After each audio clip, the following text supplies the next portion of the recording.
Hello, everybody. Welcome. If you're on the phone joining me, welcome. Hello. Hi, everybody. Welcome. I'm happy to be with you today. I want to talk all about stress eating. Would you like that? I've heard from a lot of you who are saying, I need help around stress eating, and I want to be able to help you today. Really look at stress eating, and most importantly, I want to give you a system to help you if you're struggling with stress eating. Yesterday, I heard from a client who was telling me that she was turning to food, and I said, okay, so tell me, what is it that you're doing that you've been trying to do to lose weight? And she said, I've been trying to give up sugar. And I said, and how does that work for you? And she's like, well, I can go for about, I don't know, about an hour or so, and then maybe 5-10 hours, but by the end of the night I just want to eat sugar. I just want to have food. And I said, okay, well, I get this, I understand this. Here's why. Let me talk. I even made a little picture for all of y'all. Okay, can you see this picture? Isn't that a beautiful picture? Now look at this. I'm going to try to center it there.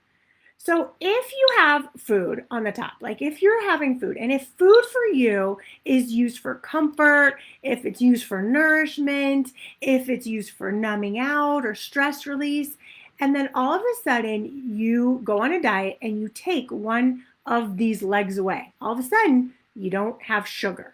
So then you don't have the ability to comfort yourself. You don't have the ability to numb out. You just have nourishment, which is what food is supposed to be for. I get it. But here's what happens. When you do that, you suddenly, all of a sudden, you're like, oh, I don't have my numbing out agent anymore. I don't have my stress release agent. I don't have my comfort anymore. And then all of a sudden, you're left going, oh my gosh, I really have more stress. Do you see why that doesn't work? Do you see why maybe you've seen yourself do this too, where you've said, oh my goodness, I want to start dieting because I'm so stressed out and I'm gaining weight. The problem is you're not dealing with the stress. You're just focusing on the food, which has nothing to do with the long-term results of you using food for stress and stress relief. Okay? I'm a one-legged table, Lizzie said. That's awesome. Hi, Kate. Hi, Roberta. Hi, Michelle. Hi, everybody. Hi, Janie. Hi, Janie White and Janie D. Hi, Kathy. So good to see all of you.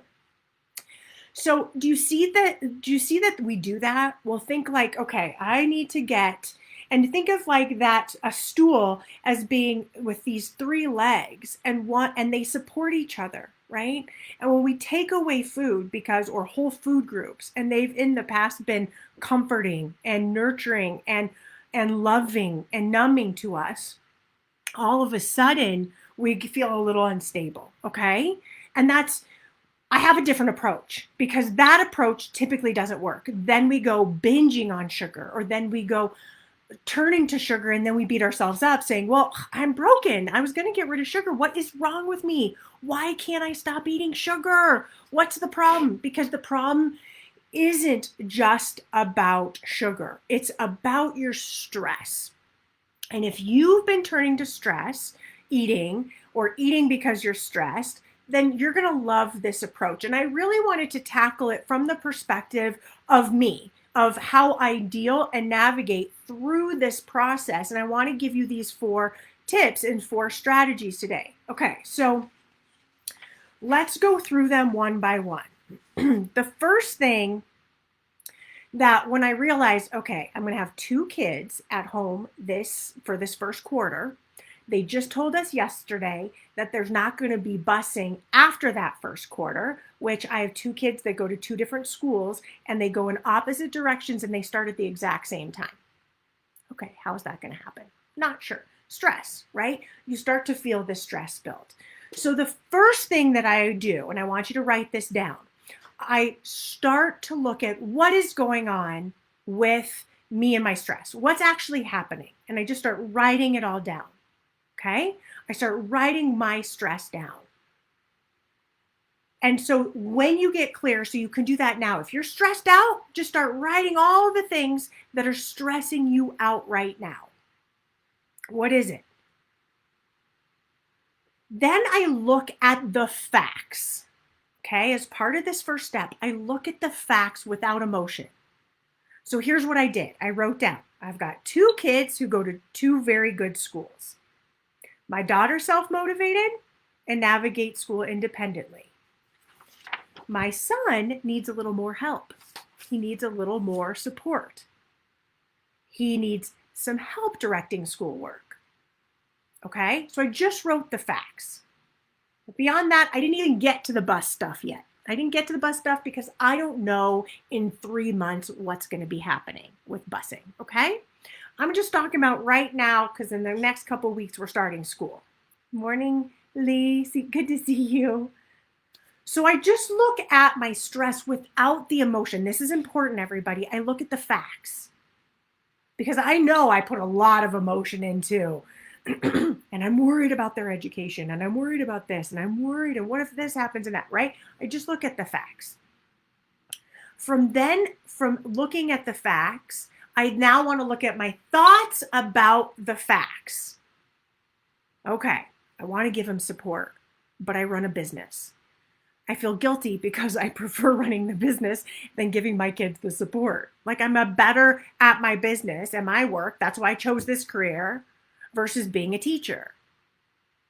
And this is what I love. And I feel guilty because I want to love that. And I do like it at times, but I feel really torn, which makes me feel guilty. I start looking at, right? And that's my stress, feeling guilty. I worry that my kids are going to get behind in school. I worry that I won't be a good mom or I won't be there for them or they'll feel so isolated or independent. Those are all my thoughts. Those are all my now emotions and my worries about things. So that's the second thing you do is you look at the facts, then you look at your thoughts about the facts. Okay? And then third, what can I do about this? What is it that I can really do? So I can look at hiring somebody to come to the house, help my kids, help navigate their learning. I can look at asking their teachers for support about what they're seeing in terms of learning and stay in connection with them. I can block off times where I'm working, but also where I'm with my kids, where I'm really hunkered in and focused in on them. And those are non-negotiable. Those are times that I will block out just for them, to ask them questions, to support them, to be there for them. I can change my work schedule if I need to. That's why I work for myself. I can make adjustments. I can set up times to check in with them throughout the day in between my client sessions. Okay?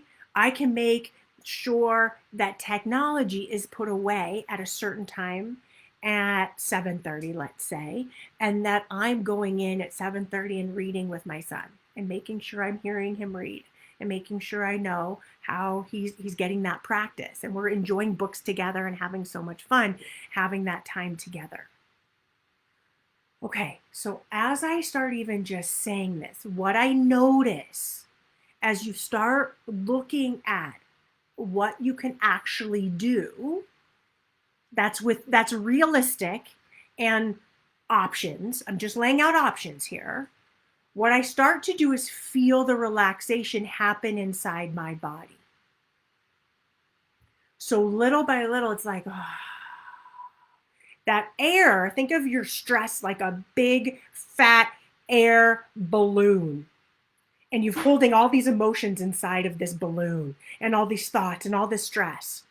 And you're looking sometimes to deflate that balloon and you look to food for it, but that's not where the solution is. The solution is looking at what's happening inside the balloon. Not will numb out the balloon, because if you numb out, the balloon is still there. It's still filled up with these thoughts and feelings, even though momentarily you may be numbing out. You may be comforting yourself with food. It doesn't help. The balloon still has those issues and those problems.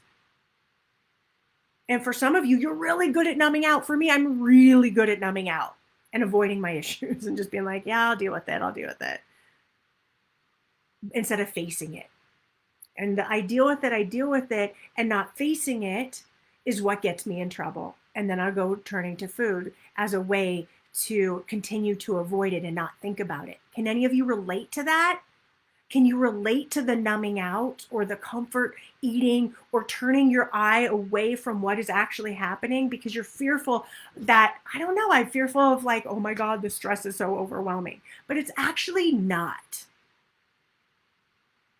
When you actually deal with what's in that balloon or bubble and start looking at each thing and all those thoughts and all those worries inside the balloon of stress, all of a sudden, and you come up with a plan, it releases the energy inside of you so that you don't have to worry as much about all that stress. You start tackling it. You no longer have to go use food to manage the deflation. It starts to deflate on its own in a really powerful way. Because you start to have some plan here. You can start to feel like you've got a strategy. Okay? So I start to write out step 3. I just start writing out all the ways that I can deal with that scenario, all the different ways I can deal with my kids and the situation with school. I deal with it. And if I was looking at the situation usually my daughter has a bus that takes her downtown to school, and then I drop her off, and then I swing in and I go the opposite direction. If they have to go both opposite directions at the exact same time, then I would do the same thing. Okay, we've got lots of people that I know in her school that will help navigate and help me with this. We'll look at carpool. I'll ask my husband. I'll look at, if we need to hire somebody to drive a bunch of kids, we can look at that, right? I can start looking at those options. And just by doing that, all of a sudden, I'm tackling the issue versus letting the issue and the stress bounce around in my head. Some of you are doing it. You're letting the stress of your life, your worries, your concern just bounce around in your head and constantly doing this instead of tackling it and facing it. And you can see the facing it isn't so bad. When you keep practicing, you go, oh, wow, this isn't so bad. And then step number 4 is then I start to take action. What can I do right now or within the next 24 hours? I like 12 hours, but within the next 24 hours that I can take action on right away. What can I do? And so I was like, okay, I know what I can do. I'm going to put together a success plan, which is just like a schedule for our days. That's going to help me weave in my schedule, weave in their schedule, when we're going to get up, when movement's going to happen, what is that day going to look like? That's realistic, everybody. Important piece of this. I'm not going to create a schedule that's so unrealistic that nobody can follow it, and then that will stress me out trying to have to manage it.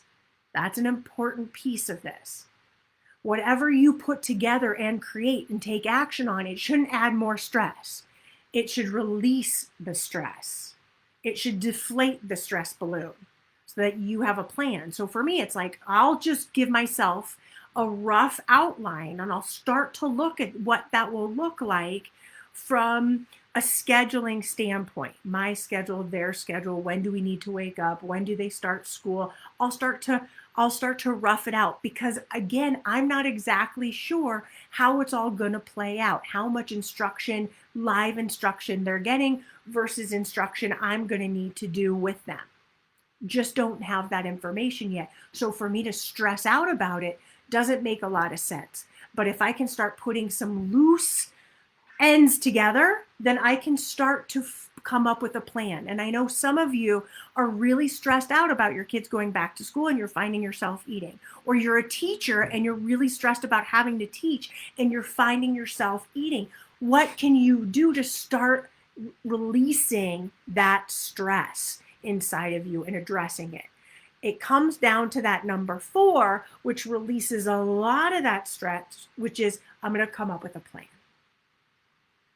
And then that was my plan. I'm like, okay, within the next 24 hours, I have a big Post-it note that I'm going to just start messing around on and start coming up with a plan until it gets a little more crystal and a little bit more finalized. But what that will do with my head, instead of having this balloon of stress, thinking, okay, how am I going to navigate clients? How am I going to navigate my schedule? How am I going to navigate Facebook Lives? How am I going to navigate their needs? That doesn't help me. That just stresses me out. What does help me is starting to then hunker in and go, let's put it on paper. Because then I can go, oh, this is so doable. They're in class from this time to this time, right when I'm doing Facebook Lives. Guess what? All's going to be great. Or whatever. Even if it's not, I know y'all will be flexible with me because it'll just have to be. We'll just figure things out. Kathleen, I was totally thinking about you for this topic today. Totally. You are not alone in this at all. So I'm so happy to talk about this for you because you have been sharing like, oh, I've got this, I'm dealing with this. Yes, so many people are. So many people have come to me and saying, I'm so stressed out. Not only just people with eating, but like friends and family saying, oh my gosh, I don't know how to navigate all of this. And I'm turning to food, or I'm finding myself not feeling really good in my body or stress eating. Okay. So let's review what you do again. Okay. Let's review this 4-part strategy. Just for those of you who came on a little bit late, I want to make sure that you have these tools.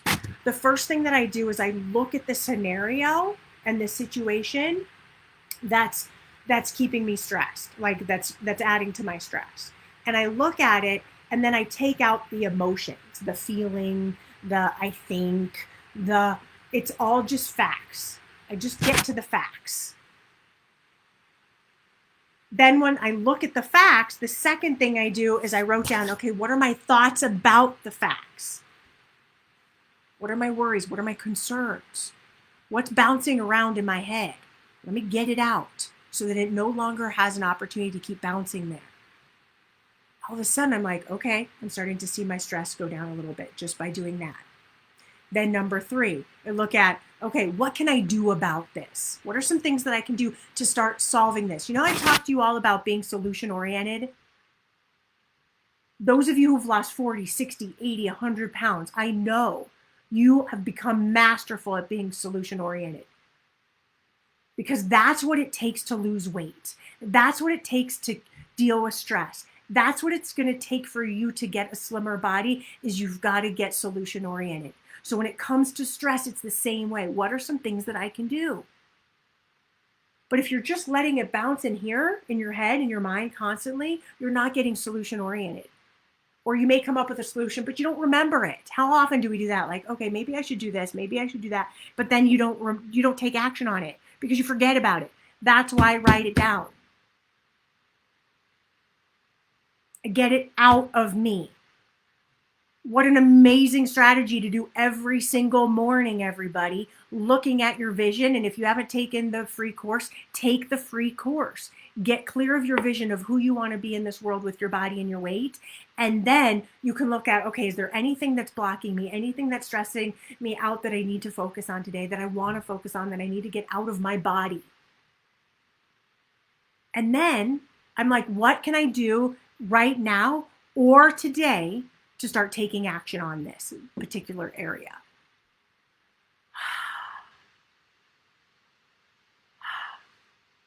And I no longer feel stressed about it. I feel in action. I feel in control.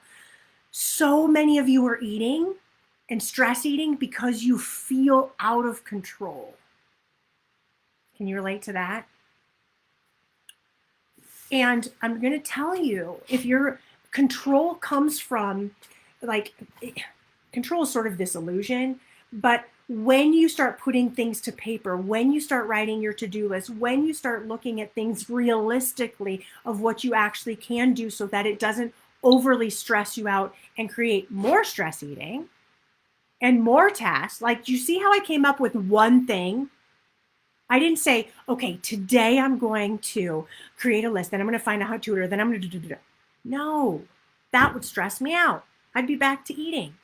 One thing that's doable, that's realistic. Do you even see how I didn't even put that much pressure on how the list was going to look? I'm going to start adding and creating and start roughing in. See how I even used the word rough in? Do you like this, guys? I have my closet system behind me because that is how we roll right now with having my bathroom getting remodeled. Crazy. Everything's everywhere. But that is exactly why I made it easy on myself. I'm like, okay, what's the thing that I can start doing today that's feels really good and will start me having this conversation and looking at what I need to get done versus numbing it out. And when I asked my client the other day, I said, okay, what are you doing? She's like, I'm just numbing out. Okay, well, what do you need to face in your life? She's like, I'm scared to face it. How many of you are scared to face your stress, scared to face what you think is going to pop out? Or you feel like it's going to take so much of your time. But here's the thing, you're already eating. If you're eating, then you have the time to go sit down and grab food, you have the time to deal with your stress and come up with a plan. Your plan does not have to be hard. Would you rather face your stress and then not eat for it? I'm not going to eat for it now. I know that I have a plan because I got solution oriented. I've practiced being solution oriented for a bazillion years now. It's part of my makeup. Okay, what can I do? What's the solution?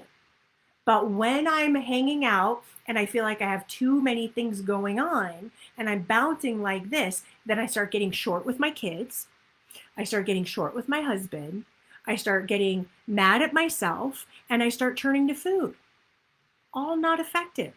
All not who I want to be in this world and all who I can be in this world. And so to navigate that part of me and to navigate my best part of me, I have a strategy. This 4-part strategy works like magic all the time with my stress to just look at it. And all of a sudden I'm in action and I feel good and I feel relaxed. So does that help? Is it helpful to have a 4-part strategy that you can use? Is it doable? I'm sure hoping you say yes, it's doable for you. So let me take some questions about this because I know that you might have some question and I know that you might have some scenarios that you can throw out some scenarios at me. Feel free where I can help support you too. Most of my wanting to eat when not hungry comes when I stop working and sit down to watch TV, have something to do. What's the dialogue to tackle inactivity? Yeah, this has come up actually a couple times in the last 24 hours. So here's the thing. What's wrong with not being... So there's something that your mind wants to do. It wants to stay busy, right? Your mind wants to stay busy. But the truth is that it can also relax sometimes. It might be okay to relax, or do you need to keep your hands busy? So here's the thing. Sometimes I think we just want mouth hunger. We have like chomping hunger, right? We just want to put something in our mouth. You can always have something like gum or Tic Tacs or ice or, shaved ice or something like that if you just need to chomp. Some people just do, especially those of us who are orally fixated more so. So then that's what I would do if you want to do that. But the real issue is, why are you not comfortable just relaxing and sitting and watching TV? Food is not going to make that any better. It's going to just make you feel worse. And so I would use segment, ritual, intending and start looking at the ritual of TV watching in that specific time of day and look at how do you want it to show up instead? And what are the words and phrases and thoughts you want to believe about that? I can relax. I can calm down. This is lovely. I can totally do this. And if you find that, oh my God, it makes you crazy, then you may need to do things to keep your hands busy.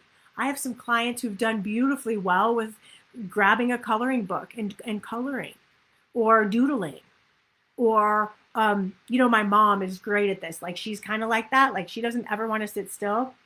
And so she'll be like doing some woodworking or needlepoint or her hands are always busy. So that, again, she doesn't eat. It doesn't even come to her mind. She just now always keeps her hands busy. So one, looking at you could do segment, ritual, and tending. 2, it's looking at, do you just need to chomp on something to keep your mouth busy? 3, can you keep your hands busy? All in a non-caloric way, all in a really healthy, vibrant way. Look at that bubble of stress. See them as facts. Take out emotion, write them down, solution orient. I love it when you, Miss Lizzie, just summarize what I say. Then take action in the next 12 to 24 hours. You got it. You got it. That is exactly what I want you to do. Because it's a strategy that works. Are you going to work it? Or are you going to allow your brain to keep bouncing around with stress? Are you going to allow your mind to tell you that things are going to be hard, that they're going to be difficult, that they're going to be painful, that going back to school is going to be miserable? The other thing that I was recognizing that I do naturally when I was thinking about this for you today, I realized one of the things I did naturally is when I started writing down in that section number 1 what was going on, that I naturally started to go into gratitude. I'm so grateful that my 2 kids are at really amazing schools. I'm blessed that I have them at these 2 schools.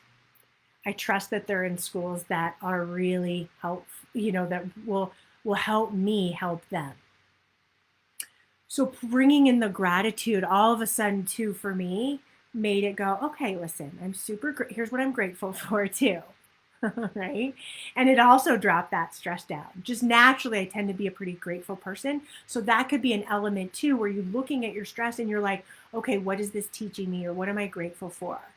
I can tell you a ton of things I'm so grateful for in terms of COVID.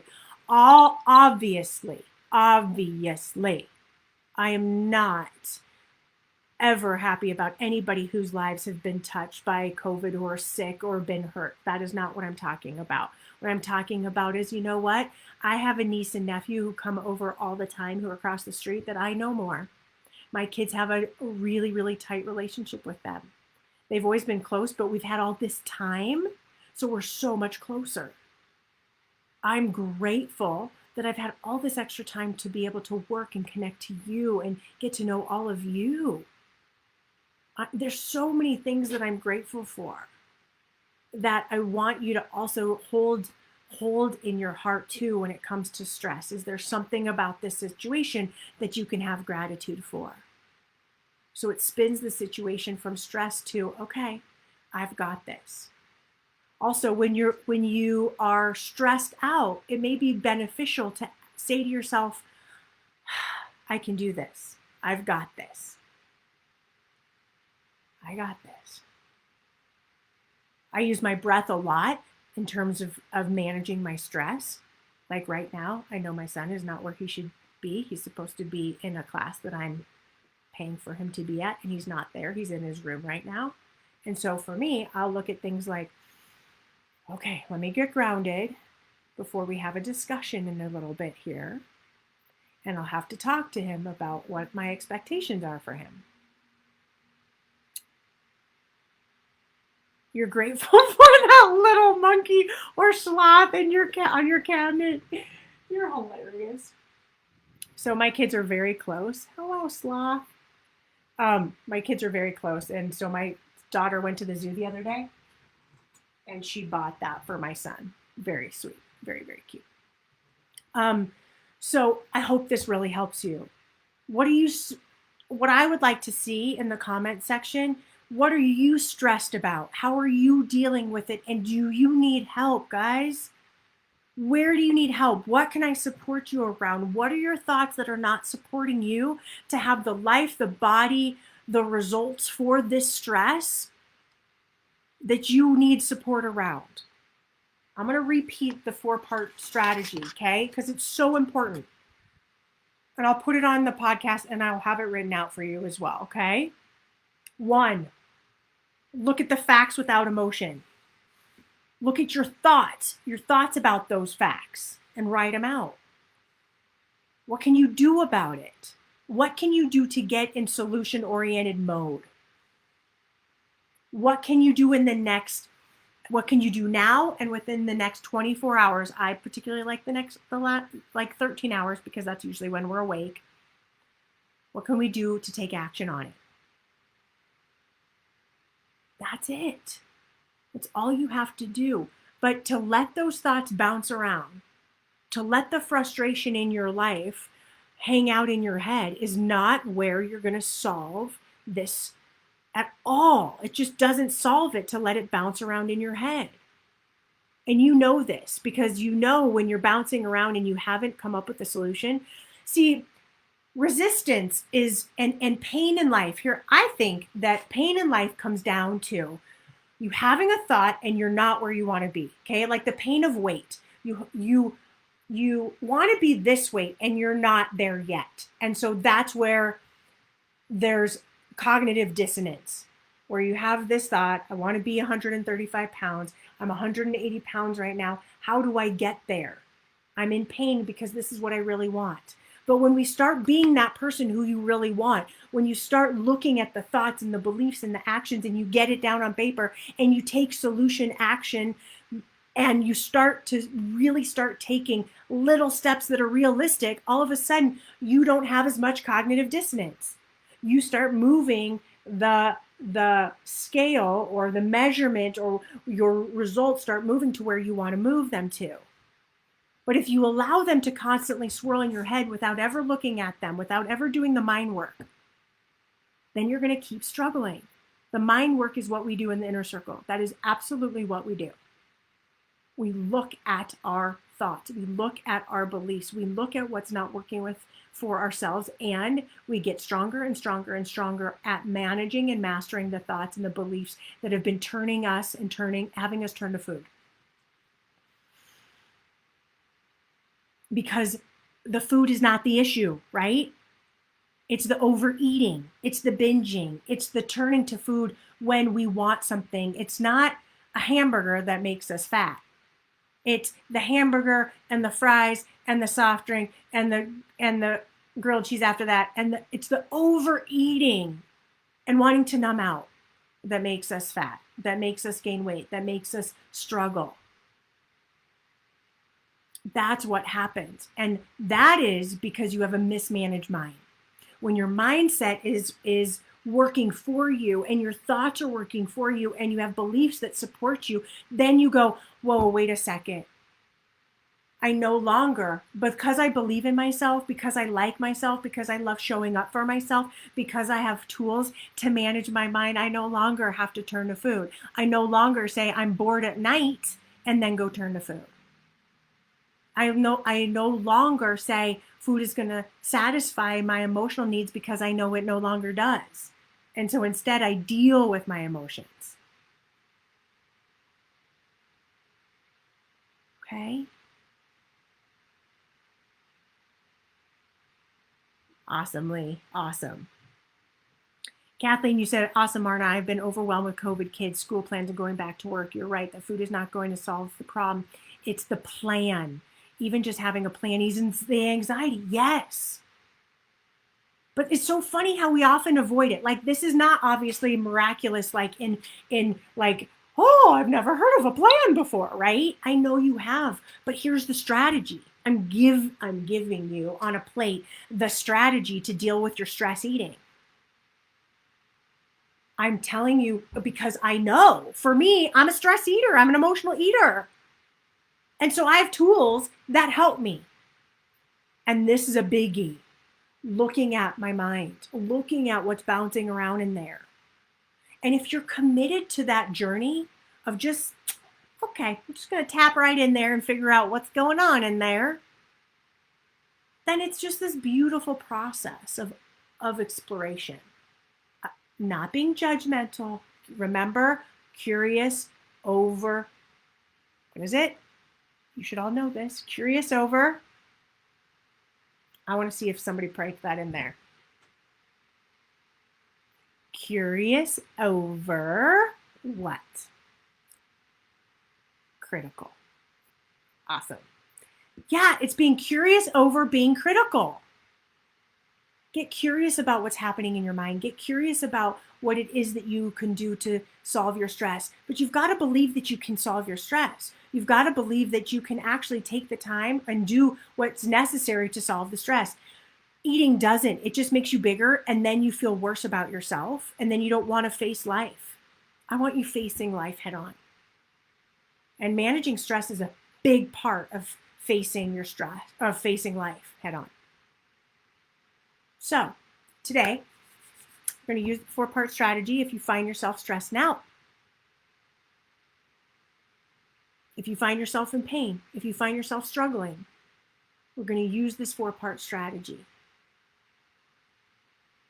And I want to hear how it's working for you and how it's working to help you achieve what it is that you want for your body and your weight. Liz, you said I bumped my head and shoulder on a garage door and worried. Now I have an easy solution of a list of local chiropractors who are not on total lockdown. Yeah. Yeah, you got it. You got it. You got it. Yep. See how all of a sudden it takes the frustration out. And we do this with work. We're like, oh my God, okay, I have all these things to do with work. I gotta. That's why you will always see me with a binder, you know what I do? I buy at the beginning of when there's back to school, usually, it's funny this year, I haven't even thought about it, but usually I just go get like, see that? To do. I grab they're like 10 for $1 or 10 for $5 or whatever. I grab a bunch of these binders. I get a ton of them. I always have them. And at the end of my day, I write down where I want to focus my energy for the following day, or I add to it.